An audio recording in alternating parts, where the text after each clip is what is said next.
The 14th year of Chenghua. Chapter 127. You couldn't breathe? Noticing that he looked a bit confused, like he hadn't woken fully up from his daze and had none of his typical witty and cheerful looks, Suizhou felt quite amused at heart. He couldn't help but lean forwards, taking advantage of when the other was completely unguarded to press against his lips. At that very moment, Master Tang finally came back to himself, reaching out to push the other's skull away with a dark face. However, that push unexpectedly aroused the other's ferocity and he was pushed straight down to deepen the kiss. It wasn't until Master Tang's eyes were about to roll into the back of his head from being suffocated did Commander Sui compassionately released him. Tang Fan was flushed fully red. It wasn't from shyness, of course, but from lack of air. Because he had been afraid of alerting Lu Lingzi, who was outside the door, and because of the significant difference in strength between him and Suizhou, he had stubbornly held back from making any sounds. As a result, he had nearly become the first ever court official to be suffocated to death because of a kiss, narrowly reduced to a laughingstock for all the ages. You couldn't breathe? Suizhou asked, surprised. That playful, disbelieving tone of voice. Tang Fan didn't want to acknowledge him at all. Suizhou's cold, unchanging for 10,000 years, strangers will never see it shift ever face showed a rare smile. How about we go again, so I can teach you this time? Master Tang had no strength to mock him. How come he had never noticed how thoroughly shameless this man was before? A few knocks came from outside the door. Brother Tang, came Lu Lingzi's inquiry. On their first night in Jian, Lu Lingzi had been injured because of him, so Tang Fan had agreed to his request to sleep in the same room out of consideration for his conditions. Two sizable men sleeping on the same bed was so unbelievably common, there was nothing to say about it at all. However, this bed was so small, two people sleeping on it left very little room for any movement, meaning that no one would end up sleeping well. For that reason, after Magistrate Fan borrowed people from Mill Arch Tan, Tang Fan didn't allow Lu Lingzi to come over and sleep with him again, instead asking the soldiers to stand vigil outside. Even so, every day, Lu Lingzi would come in the morning to wake him up, taking up the job as his personal attendant while he was at it. Tang Fan had talked to him a few times about it, but seeing as he wasn't stopping, he let him do whatever. Since they stayed near and their two rooms neighbored each other, Lu Lingzi would occasionally get up in the middle of the night to check around, seeing if anything unusual was about. He had truthfully been scared by that assassination attempt and he feared the same thing would happen again, to say nothing of his personal deep respect and good feelings towards Tang Fan. If something happened to Tang Fan, he would bear the blame. Clearing his throat, Tang Fan raised his voice a bit. I'm fine. I woke up in the middle of night, so I started reading and saying my thoughts aloud. You go back to sleep. Lu Lingzi hummed. He made no noise for a minute, as if waiting for Tang Fan to call him in, but the other said nothing. That caused him a bit of disappointment. If anything happens, do shout. I'm in the next room, I'll hear you, he said a long time afterwards. Thank you. You're very considerate, Tang Fan said happily. There's guards keeping watch outside, so it's fine. You just go on to bed. We have work that needs doing early in the morning. You can't run out of energy during the day. Lu Lingzi affirmed. Tang Fan listened close but did not hear the other's retreating footsteps. However, he had forgotten that with Lu Lingzi's skills, his footsteps were much lighter than the average person's and kept at it until Suizhou poked him and said, he left already. Only then did Tang Fan felt at ease. He looked coldly at Suizhou, lowering his voice and said, you keep on regressing, Jinyue Commander, even imitating a thief by sneaking in here. If people learned of this, you might lose your hallowed reputation. That was clearly a reprimand, but in reality, it held a sense of concern. Being who he was, Suizhou could tell that plainly.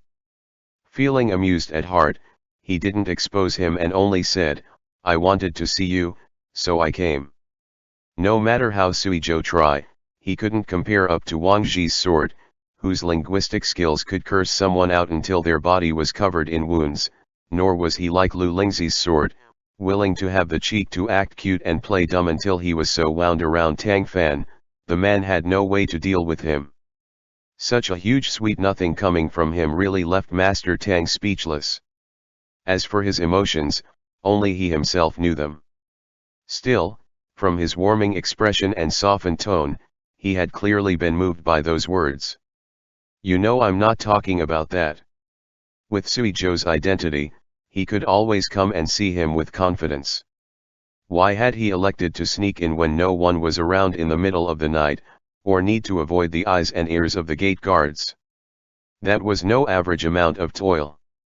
If it's not for good reason, Suizhou would never do anything like this. Suizhou wasn't going to hide it from him, either. In his opinion, there was no need to keep anything from Tang Fan. An incident did happen. As it were, long before Tang Fan had come to Jian, the Jinyue had received news that traces of White Lotus Society followers were showing up in Jiangxi.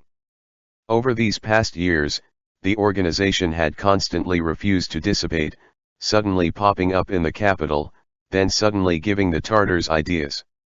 Not only were they sly and hard to deal with, but due to their decentralized power, it was quite hard to dig them up by the roots.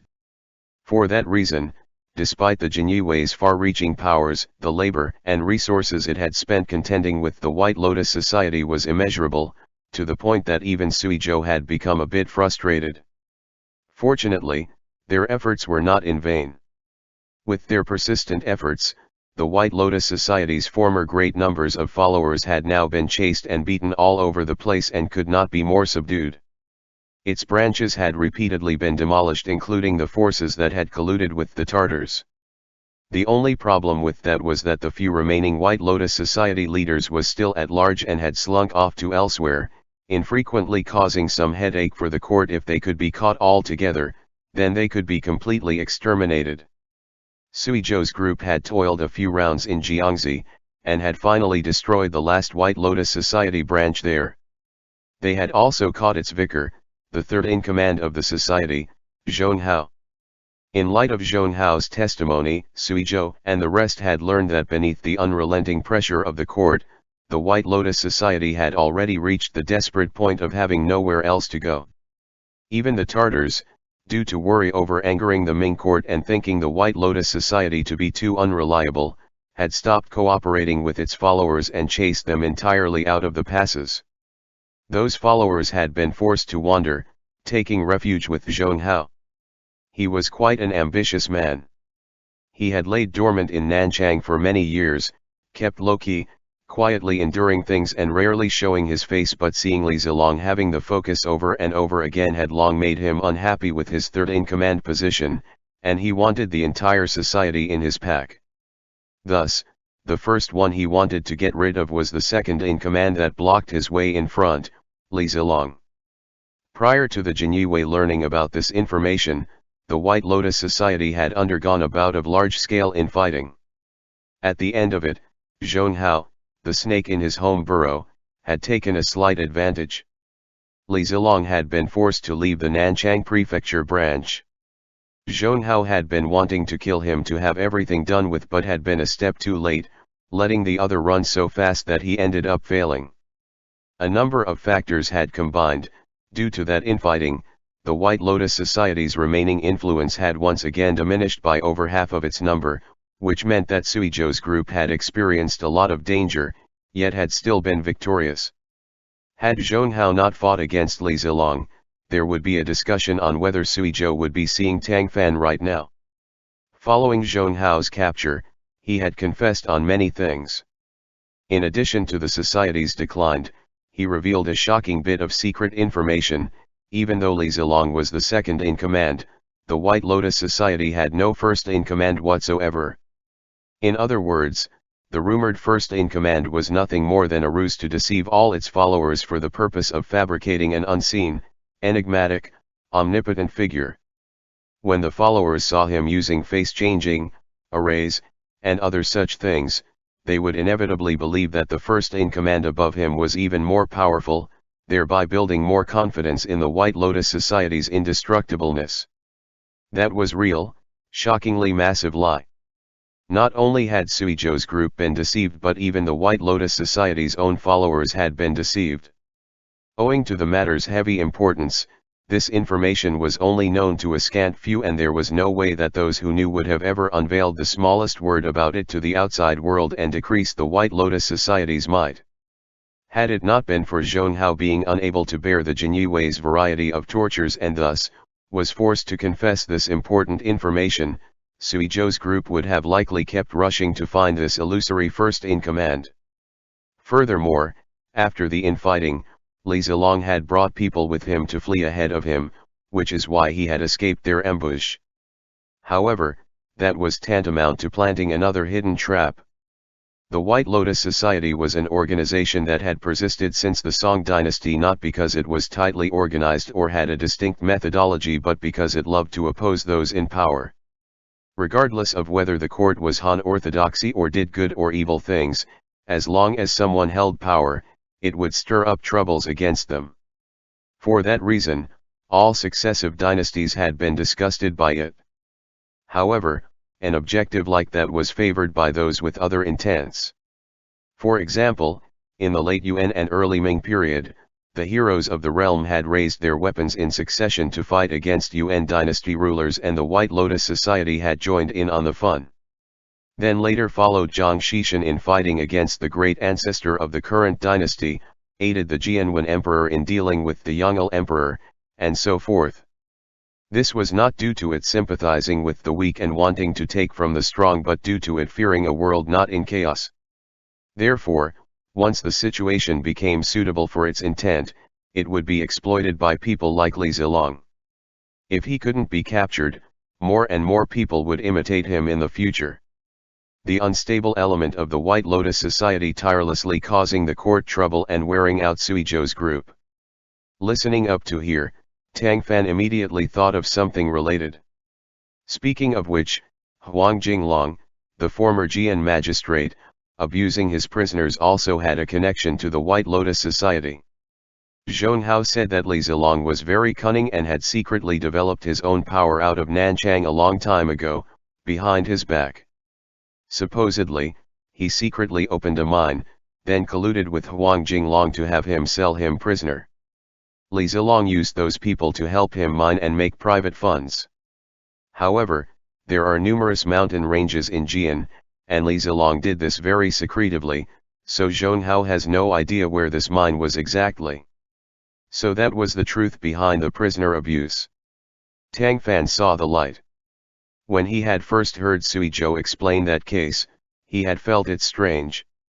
A remarkable fourth-rank prefectural magistrate being so bored as to abuse prisoners, giving no one any benefit, not even himself? Had that been a mental issue? If the real explanation was this though, then it made a lot of sense. So, you came to Jian to track down Li Zilong and his dregs, he asked. Not only that. After receiving all sorts of information related to the White Lotus Society from Zhonghao's mouth, and that learning that Li Zilong was very possibly hiding in Jian, in order to not alert the enemy, Suizhou had decided to deal with things discreetly, distribute his manpower, then wait for a good opportunity to eradicate everything in one go. Right in that time period, on account of Tang Fan's quarrel with Shen Kungziu, the war of words and complaints had all reached the capital. The Wan party had been wanting to see Tang Fan be defeated, wanting to send one of its members to add to the chaos, but Huaiyan and Wang Zhi had gotten to the emperor in time, saying that the truth was unclear, and if someone was sent, they would very likely create interference with Tang Fan's investigation that would only end up making things more complicated. Moreover, the previous case in Suzhou had demonstrated Tang Fan's competence, illustrating that he indeed had skill at investigations. And yet, the Wan party had argued that for fairness' sake, another imperial ambassador should be sent to investigate without the need to interfere with Tang Fan. Both parties should do things separately. Faced with the aggressive posturing of the Wan group, Huaiyan had simply pushed the boat along the waters to recommend a candidate directly to the emperor, Suizhou. He had been recommended on two bases. One was that he was a Jinhui commander, a confidant and close personal guard of the Son of Heaven, as well as a consort kin, having the Emperor's trust. The other was that he was already in proximity of Jiangxi, so there was no need to make someone else travel far away from elsewhere, which would both waste time and delay the progress of the case. The Emperor had agreed to that suggestion. Suizhou thereafter became the second imperial ambassador, coming to Jian with a perfect reason. That outcome made the Wan group's teeth itch in hatred. Who didn't know that Suizhou and Tang Fan had a fateful friendship? Who didn't know that the two were close enough to wear the same pair of pants? The proposal for another ambassador had been to make a stumbling block for Tang Fan, but with this, it had turned into a helping hand for him instead. At the beginning, no one had placed importance onto Tang Fan. How could they have known that in a brief few years, this man would go from being a minor, 6th-rank prefect to getting promoted to a 4th-rank censor and now, also having a 3rd-rank veneer title? That alone would have been alright, but the Wan group had been pushed down several times, and rather than beat Tang Fan down, it had caused him to make a clear stance for the crowned prince's side, continuing to rise in steps. Was that not a clear smack in the face to their Wan group? Ever since the Suzhou case that had been followed by Shang Ming's fall from grace and the Eastern Depot's change in leadership, the group no longer took Tang Fan for granted. On the contrary, in their eyes, his status was about to rise to a similar rank as Huaiyan's, becoming a role that it would need to quickly eliminate. If Tang Fan knew that his level in the Wan group's mind had risen, how would he feel? Honored or dumbfounded? With the edict done, Suizhou had another assignment, but as of right now, he placed more importance on his mission with the White Lotus Society. The reason why Wang Zhi and Huaiyan had strongly recommended him was to keep Tang Fan from being bothered anyways, so in this Imperial exam case assignment, as long as he showed support for Tang Fan and did nothing at all, that would be the greatest help. This was why Suizhou had not entered Jian with great pomp. Instead, and in accordance to his prior plan, his subordinates had disguised themselves to sneak into Jian, ask around for information and wait for orders. He himself had quietly come to find Tang Fan and clear things up, to kept him informed. Shi Ming, Lu Lingzi, and the others had been injured, so their alertness was not as good as it had been. Those soldiers at the post house alone certainly couldn't obstruct Suizhou, either, and that's how he managed to came in without anyone knowing. The night before, he had seen Tang Fan sleeping deeply, so he hadn't disturbed him, coming quietly and leaving quietly in the night, alerting no one. Tang Fan discovering him tonight had naturally been because he wanted him to. Truly, from the time Tang Fan had left the capital for Suzhou until that moment, the two hadn't seen each other for a few months. To say that Suizhou hadn't missed him a single bit would be a lie. It was simply that he was typically restrained and introverted that made it hard for others to detect, but Tang Fan was different from bystanders. Some words didn't even need to be said for them to understand each other. If the realm of understanding what the other party was thinking with only eye contact, language would turn into a needless decoration. I lined people up outside the post house already. You don't need to worry about being safe. Starting from today onwards, I'll be accompanying you, Suizhou said. What about the White Lotus Society? There's no new development at the moment. If they make any movements, there will definitely be word of it, and that discussion can happen then. There's no use staring at them all day. It's better to wait for them to make a move first. Tang Fan thought about it, feeling that to be a good method. Suizhou being at his side had the honorable grounds of being on imperial orders, and it was also good that they could look after each other. Since you want to hide your identity though, isn't you following me like this not a good idea? It isn't, which is why I'm going to disguise myself. It would be best that the people at your side can't recognize me, too, to avoid them letting something slip for the White Lotus Society to discover. Since Li Zilong has an arrangement in Jian, then he has people here as well and might even be in the government bureaus. Tang Fan smiled. That makes sense, but you surely can't dress up as Dihan again, right? This isn't like Suzhou. The White Lotus Society has fought with you countless times, to say nothing of anyone else. Even if you put on a beard, your presence can't be covered up. Li Zilong would definitely recognize you. So I'll have to reduce my public appearances as much as possible. Then you might as well cross-dress. That makes your chances of getting discovered even smaller, Tang Fan joked. Unexpectedly, Suizhou took him seriously, giving it an earnest consideration, then nodding. That might work. I can say that I'm a distantly related, younger maternal cousin you've been betrothed to since childhood. Both my parents died and I heard you were in Jiangxi, so I specifically came here to seek shelter with you. Wow. In a brief moment, he had created a whole cover-up story. Master Tang's mouth opened and closed, until he choked out, "What kind of family would a cousin as tall and sturdy as you come from?" Suizhou smiled. If a northern woman practices martial arts since childhood, she would have a physique like mine. Did you not see how Du Guier was as tall as you? That was a completely misleading argument. Tang Fan shook his head. If your disguise is bad, it will make people even more suspicious. It'd be worse than not showing up as you are from the beginning. Even if I don't have the unfathomable face-changing techniques Li Zilong does, I'm passable in disguising. 2 days from now, send people to prepare a sedan chair to pick me up at Fola Inn. Since he was this confident, Tang Fan didn't argue anymore and only smiled. Then I'll just wait and see. If you show the slightest gap and make me lose face, don't blame me for sweeping you out the door. My Tang family wouldn't have a cousin like that. No matter what, I'm yours. Whether you lose face or not, you can't even think about going back on your word. Hearing that, Tang Fan nearly choked to death on his own spit, thinking, when did you become mine? I didn't even do anything. While they spoke, although it didn't felt like it was that long, more than half the night had unwittingly passed already. If he didn't want people to discover him, Suizhou certainly couldn't wait until daybreak to leave. He pressed against the bed with his palm, flipped right over Tang Fan, and landed steadily outside. Tang Fan only now noticed how long they had been sitting and talking on the bed, and that he had been so engrossed with Suizhou recounting his days, that he had forgotten that tidbit. Those few at your side are so poorly vigilant that they didn't even notice me coming in and out. Looks like the people Wang Ji sent are no good. Tang Fan was unconcerned. That's because they were injured. Suizhou furrowed his brow. How were they injured?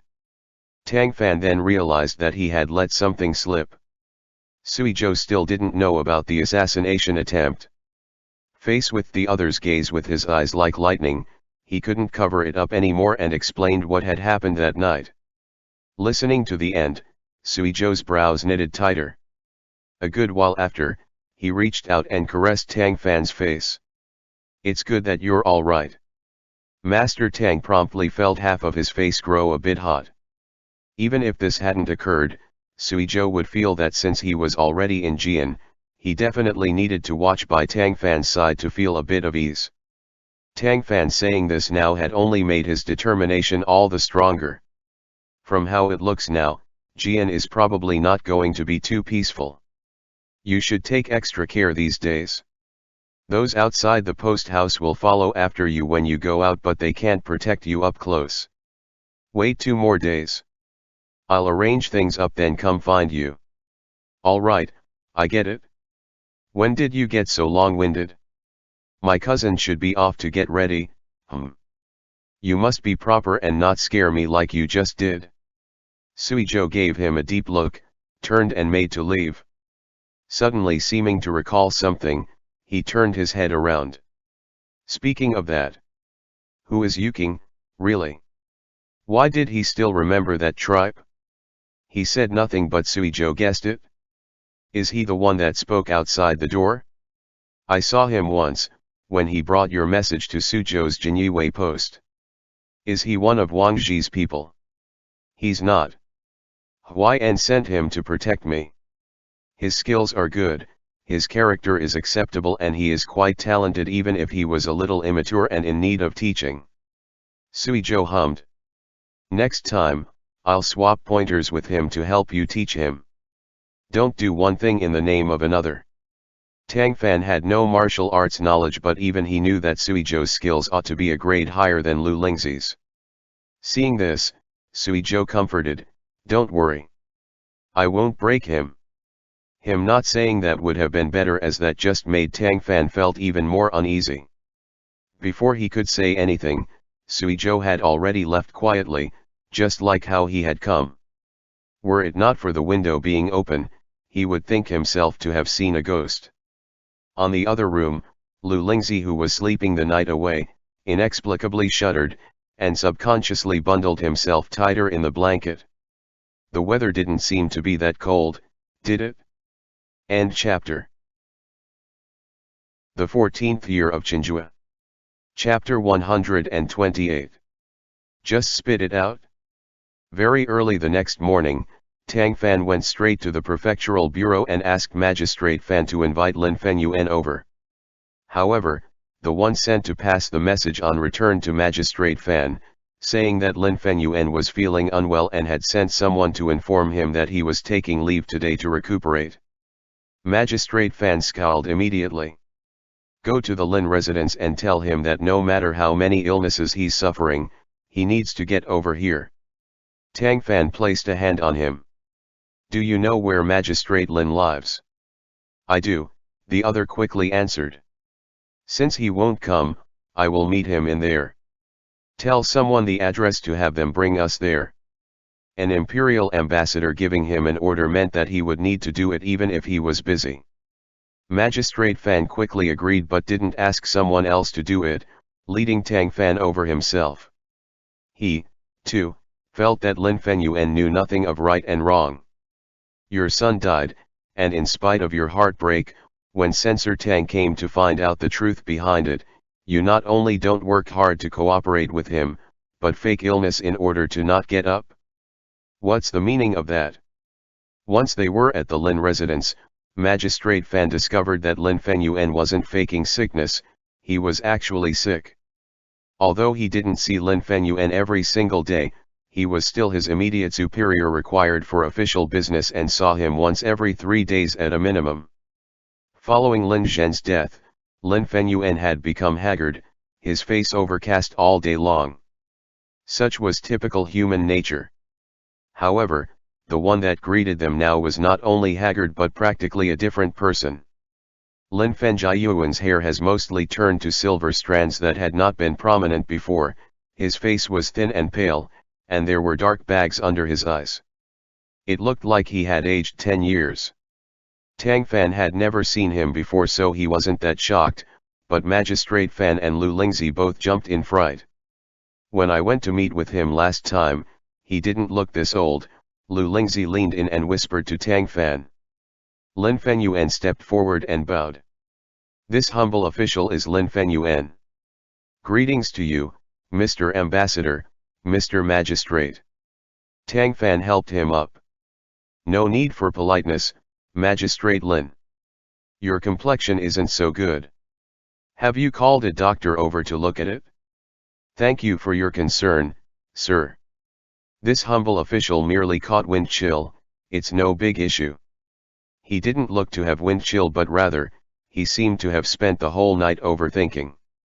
When one's son died, this behavior was normal. If was still able to smile, that would be off. Tang Fan already knew that Lin Fengyuan had 3 sons. The eldest was the dead Lin Zhen, the second was a little younger and currently studying at Beila's Ho Academy, and the youngest was around 7, in the early stages of his studies. He was over 40 and with 3 sons. Even though Lin Fengyuan's official career was no roaring success, he had more than most and there was really nothing to nitpick. Because of this though, his family's white cloth had not yet been taken down, vexing the mind. Tang Fan exchanged some pleasantries, asked after his health, then said, this official has come because of a presumptuous request. Lin Fengyuan just cut his speech straight off, saying bluntly, if you've come to open my son's coffin for an autopsy, Please don't ask. The dead are to rest at peace in the ground. He is already buried, so how could he be dug up again, causing him to be ill at peace in the spring below? This humble official has lost my eldest and am grieved enough, so please have sympathy for a father's emotions, sir. Tang Fan raised a brow, somewhat unhappy with his refusal but did not show so on his face, keeping his genial voice that was devoted to enticing goodwill. Magistrate Lin, this official heard that the Lin and the Shen families have some grudges from the past, which is all being talked about outside. Is that true, or not? Unlike Shen Kengxiu, Lin Fengyuan did not get intensely angry at hearing this question, instead nodding. It's true. Can you elaborate a bit on that? Shen Kengxiu took first place in the county exams back in the day but was placed out in the institutional exams. Because my late father had been the head examiner, he held a grudge and wouldn't let it go even after becoming a palace honorant. He told everyone he came across that my father had disliked him and deliberately kept him off the roll, as well as that my father's lackluster career path had been entirely caused by his lack of accumulative virtue. He did everything within his power to vilify him. Was he right? Lin Fengyuan was indignant. Of course not. His paper had indeed been looked upon favorably by other evaluating officials, but when it reached my father's hands, he discovered that a word of his had violated taboo, so he scored him off the roll. My father was in the right, acted according to regulations, and was not inappropriate in the slightest. Violating taboo might have meant that a certain word happened to have shown up in the reigning emperor's writings. Exam takers generally needed to replace such words with something else or deliberate avoid using it, to show avoidance of copying the emperor. However, everyone taking the exams would be quite tense, many of them often forgetting to avoid the taboos. Times like those depended on luck. Evaluators or chief examiners dropping such papers off the roll would not be wrong, but if they ran into one with a little more lenient character that also saw those writings to genuinely be well written, they might turn a blind eye to it and allow the other on the roll, if ranked down a bit. Tang Fan made no comments towards Lin Fengyuan's words nor any judgments whatsoever, only saying, "So, you believe that the reason your good son died is because Shen Kengxiu harbored a personal grudge and intentionally retaliated?" Yes. Shen Kengxiu has the guts of a chicken and he could not possibly be more narrow-minded. Were it not for him pressuring him at every step, why would my son hang himself? Please, you must restore my son's innocence. What you're saying is that you firmly believe your son to be innocent and the alleged cheating is Shen Kengxiu's deliberate wrongful accusation. Lin Fengyuan hadn't expected that he would ask such a thing, startling for a bit before he answered, "Yes. My son's knowledge is admittedly not too vast, but he would never need to cheat to earn a scholarly title. And yet, as far as I'm aware, amongst your son's classmates and fellow exam takers suspected of cheating in this case, several admitted that the reason they knew the cheat code at all was from hearing Lin Zhen say it. That's impossible. They're slandering him. Please have clarity on that, sir," Lin Fengyuan said angrily. Tang Fan lightly nodded. "I will clarify what needed to be cleared. This official never judges cases with selective hearing. I have heard their confessions, so I will naturally hear your side, too. Who is right and wrong in the feud between your families is something I, an outsider, cannot judge on, but if it's related to the case, that's another matter. You are ultimately not the implicated party and only Lin Zhen knew the truth. I won't keep it from you, I am no coroner, but I do have some knowledge in autopsy. Lin Zhen may be dead, but he can still speak on whether he had been forced into suicide by Shen Kengxiu in order to portray his innocence, or whether there was another cause of death. A look at the body will tell such. As a father, you surely hope that your son can be at peace in death." Lin Fengyuan still shook his head. "Sir, this humble official really doesn't see the necessity in opening up the coffin again.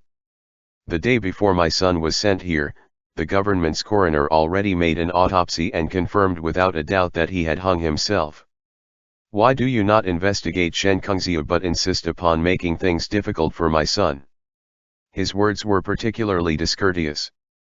Impudent. Magistrate Fan reprimanded. Tang Fan stopped him, then said to Lin Fengyuan, in the past, there have been cases where the coroner determined a suicide that ended up being wrong. Coroners' abilities typically vary. Many are under the impression that they can autopsy correctly from reading collected cases of injustice rectified, scarcely imagining that this is the very reason for those wrongly judged cases. Ever since I became an official, such examples have been abundant. If, as you've said, Shen Kengzia really wanted to make things hard for your family, he would definitely not have let such an opportunity go. There are over 10 exam takers that Shen Kengzia wants to strip of their honors, and they're still doing perfectly fine to this day while Lin Zhen alone has died. Within that, perhaps Shen Kengzia did something else to your son in secret that was the actual cause of his death. Don't you want to find out the truth? He had shown quite enough tolerance in that speech, yet Lin Fengyuan still refused him. Please forgive me, sir.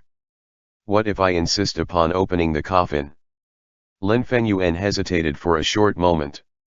If you intend to, I have no way to stop you, but I heard that the court has sent another Imperial ambassador to investigate this case. I will certainly make a complaint to him. With Lin Fengyuan's position, him threatening Tang Fan like this appeared to be laughable, but this was how things were nowadays, with great importance given to the dead. Tang Fan's act of wanting to open the coffin for an autopsy truly would not get the support of the public, and everyone would certainly sympathize with Lin Fengyuan, thinking Tang Fan to be without scruples and bullying others by force. Even if he was now a great scholar of the cabinet, he still needed to consider how actions like these would trigger discussions and influence his reputation. From the side, Lu Lingzi's anger overgrew hearing this. Is Brother Tang wanting an autopsy not to find out your son's cause of death? Not only do you not appreciate that, but you cause problems all over the place. You really don't know right from wrong. On that same note, ever since they had come to Jian, they seemed to have frequently run into people that didn't know right from wrong. First, it had been Su Bin at the welcoming banquet, then it had been Shen Kengzia, and now it was Lin Fengyuan. Could it be that the feng shui here was bad, incompatible with their 8 characters? Even Magistrate Fan felt that Lin Fengyuan's attitude was too unbearable, too excessive, yet Tang Fan was not as angry as everyone imagined he would be. It could also maybe be said that he had experienced too much before this, and some people had been even worse to deal with than Lin Fengyuan. A scenario like this couldn't make him angry. He even picked up the gaiwan on the table, gently wiped off the tea froth atop it using the lid, and bowed his head to take a light sip. Lin Fengyuan refused to cooperate, yet Tang Fan refused to leave. The other couldn't open his mouth to drive him off, either, only able to treat him with silence. In this interim, the atmosphere of the guest hall seemed to get a little stagnant. A moment later, Tang Fan suddenly said, "This painting has a good feel to it." Everyone was taken aback, unable to understand why he had suddenly started talking about a painting. They followed his gaze, then discovered that he was speaking of one that was hung on the Lin residence's wall. Mountain streams were lined out distantly. A great river flowed east, a skiff drifting down it, one person standing with their hands behind their back on that, gazing at the eastern sunlight. It had quite a morning farewell to a Beatty in rainbow clouds, a day of returning 1,000 li to Zhongling sort of feeling. The poem next to it read, "Far trees in 2 rows, a reflected mountain, a light boat rowing horizontally." A very ordinary painting. Surpassing in concept, yet really not done by a grand master's hand. It could only be described as a mediocre work.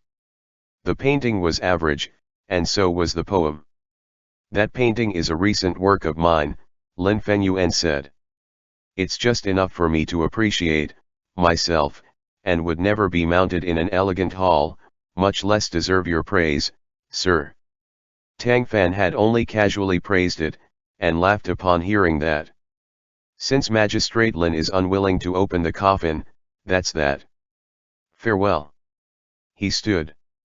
Lin Fengyuan hurriedly cupped his hands. Many thanks for your forgiveness, sir. Otherwise, if you wish to know anything else, this humble official will certainly say all I know and do my utmost to cooperate. No need. Stay home and rest properly, Tang Fan said mildly, leaving. Magistrate Fan viciously glared at Lin Fenyuan, whispering out a rebuke. You really don't know right from wrong. He was a little perplexed. Before what had happened with Lin Zhen occurred, Lin Fenyuan had actually had a pretty good relationship with the superior of his, Magistrate Fan. Furthermore, Lin Fenyuan had been very good at bootlicking, never allowing his superiors to get into a tight spot, yet he had now not hesitated to offend Tang Fan, an imperial ambassador, to death. This was practically madness. It was not only Magistrate Fan that was seething but Tang Fan's followers as well. Lu Lingzi and Shi Ming both felt that Lin Fenyuan was just asking to be yelled at. With Tang Fan's status, the fact that he had come to the Lin residence personally over Lin Zhen was already a high compliment to Lin Fenyuan, but not only did he not cooperate, he made up all sorts of excuses. Had it not been for Tang Fan not blowing up, even Lu Lingzi would think to open his mouth and give Lin Fenyuan a scolding. Brother Tang, do you want me to find a chance to teach him a lesson? Lu Lingzi asked once they came out of the Lin residence. No need. Tang Fan waved him off. He looked ponderous but said nothing, so no one knew what he was thinking about. After they left the Lin residence, Tang Fan told Magistrate Fan and Ji Min that they didn't need to accompany him anymore, saying that he wanted to stroll around places. Lu Lingzi and Shi Ming were enough for that. The two were local officials. In the end, they had work to handle every single day, making it impossible for them to go with him everywhere. When he said this, they politely pushed the boat along the water, saying their farewells. Tang Fan then led the final two in a few loops around the street, entering a restaurant not too far ahead. By coincidence, it was the place Zheng Jin and the rest had bought the exam answers from, Qingfeng. It was decorated expensively, customers flowing in like clouds. The taste of the food here was presumably not bad. People like Tang Fan and those with him, who had come suddenly and without prior reservation, could only be allocated to the main lobby. However, said lobby was divided into a first and second floor, each table on the second had screens separating them from each other. The privacy was inferior to that of a private room, but it was a little quieter than the first floor, as well as a little pricier. A server greeted him enthusiastically. Upon hearing that they wanted a private room, he apologetically expressed that there were none available. Tang Fan didn't bicker with him, having him lead them to seats on the second floor, then ordering some dishes. They had all left with Tang Fan early in the morning, then had drunk down a bellyful of tea and held back a bellyful of anger, so now they were starving. Seeing the 3-cup chicken, sautéed fish, steamed pork with taro chunks, and dry-fried wild mushrooms, all typical homely dishes, their fingers automatically twitched. There were only 4 people around, as Tang Fan hadn't allowed Shi Ming and Han Jin to have a separate table, but it was still quite lively as they sat in a circle, alternating with grabbing food in a whirlwind. Paired with white rice, most of the dishes on the table were quickly cleaned out. All right, Tang Fan said to Shi Ming, once everyone had eaten their fill. I have a distant maternal cousin that moved with her parents to Jiangxi when she was little, but her parents died a few years ago, and her life has been somewhat hard ever since. She heard that I had also come to Jiangxi, so she's coming to seek shelter with me. After we return, explain this to the post house people so that they can put together that room that Ziming used to be in. Shi Ming didn't think much of this, agreeing, but Lu Lingzi asked, Brother Tang, how come I haven't heard you talk about this cousin before? Tang Fan smiled. We were separated long before and have lost contact. I had only heard about it from my older sister right before I left the capital, too. But why didn't you say so when you just came to Jiangxi, and only bring it up now without the slightest warning? Shi Ming would not have the sort of curiosity for a question like that. No matter what, whatever Tang Fan ordered was what he would do. Meanwhile, Lu Lingzi was full of doubts but didn't question it too much, as he ultimately didn't know much of Tang Fan's familial situation. After thinking a bit, Lu Lingzi tactfully changed tactics. "Brother Tang, your good cousin is a woman, in the end. It wouldn't be too great if she shared a courtyard with you and myself, right?" Tang Fan thought about that. "You're right. In that case, you can move to stay with Shi Ming and the rest. My cousin and I can stay in the same courtyard. We had a betrothal in our youth, and now that she's alone in the world with no one to rely on, there's no need for her to take so much care in all that." The second Lu Lingzi heard that, needless to say that he had become depressed. He had merely asked an extra question, and ended up trapping himself. After a very long time, he couldn't think of an excuse to refuse, forced to sullenly agree and simultaneously saying, "To be able to be betrothed to you means that she must be a well-read woman of virtue. What should I call her when we meet? Please let me prepare properly, lest I fail to be courteous when the time comes." When he heard woman of virtue, Tang Fan's mouth couldn't help but twitch. Thankfully, Lu Lingzi didn't see that. He fixed up his face to put on a slightly nostalgic look. "Call her Miss Jiao. I only met her a few times when I was young, but not recently. She was typically shy by nature." Saying so, Tang Fan paused, mentally told himself to just spit it out, stalling for a good minute, then proceeded to say, "She's shy and probably won't be accustomed to you all straight up calling her sister-in-law or madam, because we aren't actually married yet. A woman's reputation must not be tarnished." According to what Tang Fan thought, informing Lu Lingzi and them of Suizhou's real identity was not something that couldn't be done. He was uncertain about whether White Lotus Society members were hiding in the government here. Lu Lingzi was too young. If any flaws showed in his words and actions, the gains wouldn't be worth the losses, so it was better to have some caution. He could confess everything up after this affair was over. Lu Lingzi couldn't process this shocking information for a minute, a little out of it after hearing what Tang Fan said. Meanwhile, Shi Ming asked, "Sir, is there anything this subordinate needs to do about the Lin family?" Tang Fan smiled. "There is, but it's a bit of a nefarious task that requires fooling people and lengthy considerations to do. You only need to give the order, sir. First, go ask around about where Lin Zhen's body is buried. In the dead of night, we'll go dig it up." He spoke calmly, yet those hearing it didn't know how to react. So, him having not been angered by Lin Fenjiayuan's insubordination had been because he had long had this idea? "Brother Tang, is this necessary?" Lu Lingzi had to ask. Despite coming from an aristocratic family, he had wandered about at a young age and ought to have a fearless personality, yet the digging up of a grave was not good for the reputation, after all.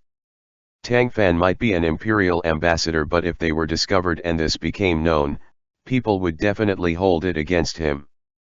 Hence, for Tang Fan's sake, he had to reconfirm it. Tang Fan did not answer his question. "What did you notice at the Lin residence today?"